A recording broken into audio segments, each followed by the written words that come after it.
Halo teman-teman, selamat datang kembali di Laskar Pelangi Channel.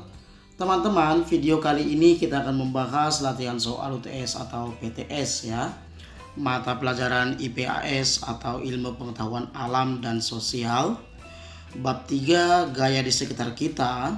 Buku kelas 4 SD Kurikulum Merdeka Belajar ya. Oke teman-teman, langsung saja kita akan membahas latihan soal-soalnya. Soal yang pertama, interaksi pada benda dalam bentuk tarikan atau dorongan disebut A. Usaha, B. Gaya, C. Tarikan, D. Dorongan. Tentu jawaban yang benar adalah B. Gaya. Kita lanjut ke soal yang kedua. Gaya yang dikeluarkan dari manusia atau hewan menggunakan tubuh mereka disebut A. Gaya pegas, B. Gaya magnet, C. Gaya otot, D. Gaya gesek. Nah, tentu jawaban yang benar adalah C ya, disebut dengan gaya otot. Kemudian soal yang ketiga, di bawah ini pengaruh gaya terhadap benda kecuali A. Membuat benda diam menjadi bergerak, B. Mengubah arah gerak benda, C. Mengubah bentuk benda, D. Mengubah warna benda. Tentu jawaban yang benar adalah D ya. Mengubah warna benda bukanlah pengaruh gaya terhadap suatu benda. Kita lanjut ke soal yang keempat. Gaya yang berlawanan arah dengan arah gerak benda disebut A. Gaya pegas, B. Gaya magnet, C. Gaya gesek, D. Gaya tarik. Nah, tentu jawaban yang benar adalah C ya, gaya gesek. Jadi gaya gesek teman-teman itu terjadi akibat adanya gaya yang berlawanan arah dengan arah gerak benda tersebut. Kemudian soal yang kelima, di bawah ini faktor yang mempengaruhi gerak benda kecuali A. Bentuk benda, B. Berat benda, C. Luas permukaan benda, D. Warna permukaan benda. Tentu yang bukan faktor yang pengaruh gerak benda adalah D ya. Warna permukaan benda bukanlah faktor yang mempengaruhinya. Kemudian soal yang keenam, di bawah ini pengaruh gaya gesek kecuali A. Kasar atau licinnya permukaan, B.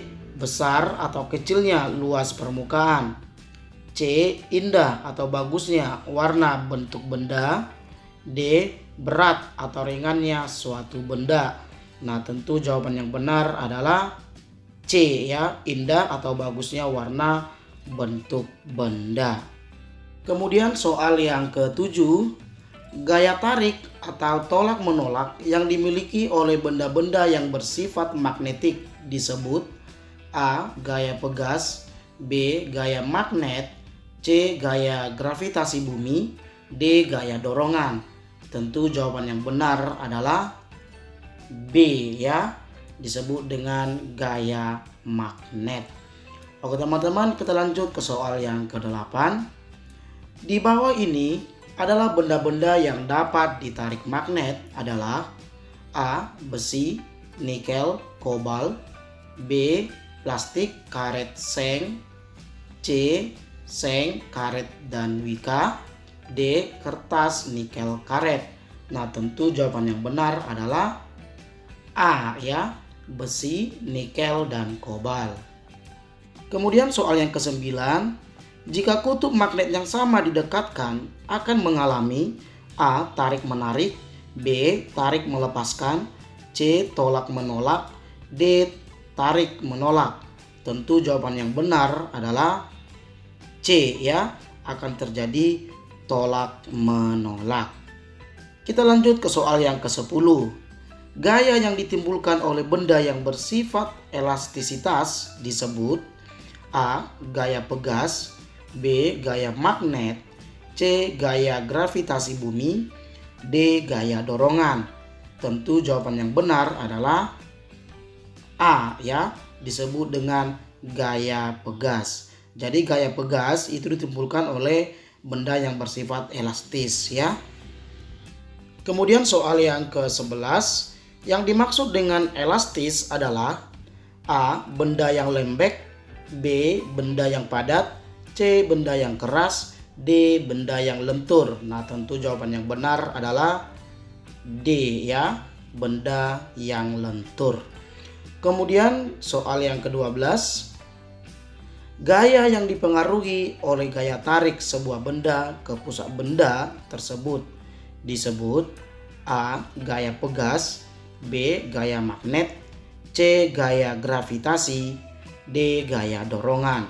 Nah, tentu jawaban yang benar adalah C ya, disebut dengan gaya gravitasi. Kemudian soal yang ke-13, aktivitas gaya dorong yang dilakukan sehari-hari adalah A. Membuka pintu dan menutup pintu, B. Menimba air dari sumur, C. Menembak burung dengan ketapel, D. Menarik meja yang ada di lantai.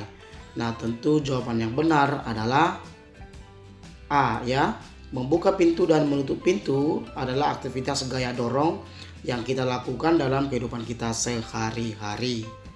Kemudian soal yang ke-14, jika suatu benda yang ditarik di atas permukaan yang kasar, maka benda tersebut akan A. Mudah bergerak, B. Sulit bergerak, C. Langsung berpindah, D. Tidak berpindah. Nah, tentu jawaban yang benar adalah B ya, pasti akan sulit bergerak. Sebab permukaan yang kasar itu mempengaruhi gerak suatu benda ya. Jika permukaannya kasar, maka bendanya akan sulit bergerak. Nah, apabila permukaannya licin, maka benda tersebut juga akan mudah bergerak. Kemudian soal yang ke-15, mobil yang mogok akan bergerak apabila didorong. Dalam hal ini, gaya mempengaruhi A. Gerak benda makin cepat, B. Benda diam menjadi bergerak, C. Bentuk benda, D. Benda bergerak jadi diam. Nah, tentu jawaban yang benar adalah B ya, benda diam menjadi bergerak. Kemudian soal yang ke-16, berikut ini yang dapat memperbesar gaya gesek adalah A. Menghaluskan permukaan, B. Memasang bantalan roda, C. Membuat alur pada sepeda, D. Memberikan pelumas pada rantai. Nah, tentu jawaban yang benar adalah C ya. Membuat alur pada sepeda itu akan memperbesar gaya gesek yang akan terjadi ya. Kemudian soal yang ke-17, contoh pemanfaatan gaya pegas dalam kehidupan sehari-hari adalah A. Menimba sumur, B. Mendorong mobil yang mogok, C. Menembak sasaran dengan ketapel, D. Membersihkan paku di jalan dengan magnet. Nah, tentu jawaban yang benar adalah C ya. Menembak sasaran dengan ketapel. Oke teman-teman, kita lanjut ke soal yang ke-18. Besarnya gaya gravitasi bergantung pada A. Massa benda, B. Warna benda, C. Kandungan benda, D. Bahan pembuatan benda. Tentu jawaban yang benar adalah A. Massa benda. Nah, jika massa benda itu suatu benda lebih berat, maka itu akan mempengaruhi gaya gravitasi. Maka gerak jatuhnya itu akan lebih cepat. Nah, apabila massa bendanya ringan, ya seperti daun misalnya, maka gaya gravitasi yang akan ditimbulkan dia akan semakin kecil ya. Maka jatuhnya itu akan lambat. Oke teman-teman, kita lanjut ke soal yang ke-19.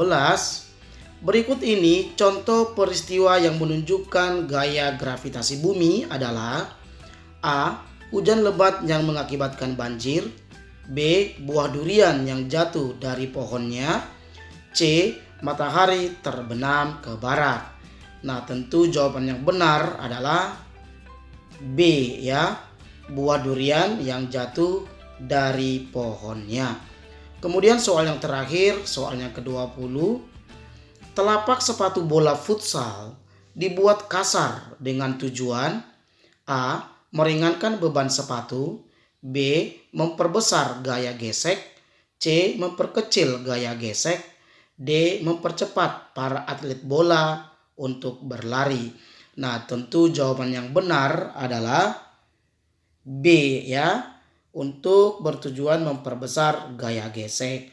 Nah, jika kita lihat pada sepatu bola pada umumnya, permukaan di bawahnya pasti dibuat kasar ya, seperti ada tonjolan-tonjolan, itu bertujuan supaya memperbesar gaya gesek. Sehingga para pemain bola itu tidak mudah tergelincir atau tidak mudah jatuh ketika berlari. Oke teman-teman, demikian pembahasan soal kali ini. Jangan lupa dukung terus channel ini dengan cara like, comment, subscribe, kemudian share ke teman-teman kalian ya, supaya kakak semakin semangat membuat latihan soal-soalnya. Oke teman-teman, sampai jumpa di lain video ya. Terima kasih.